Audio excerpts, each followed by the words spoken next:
Earlier this morning on Good Morning Trinidad, we spoke with UAE political analyst Dr. Bishnu Ragoonath, who explained the election results on Monday night where both parties said they'd won. Minority of the population has spoken, but they have spoken, and the fact of the matter is that both parties will claim victory based on their spin doctors and their spin on it.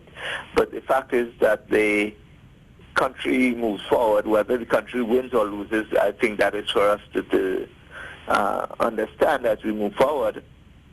But clearly both parties will claim victory. Dr. Ragoonath also explained how the 4-4 tie-up between the PNM and UNC in Sangre Grande Corporation could be determined by an albeit very primitive method. He has moved from 6 to 6.5, if we call that movement. Of course, that would be determined by, believe it or not, by the drawing of straws. So even after the people have voted, we don't simply drawing a straw to determine who controls a regional corporation. But that is the reality of our politics as it stands right now.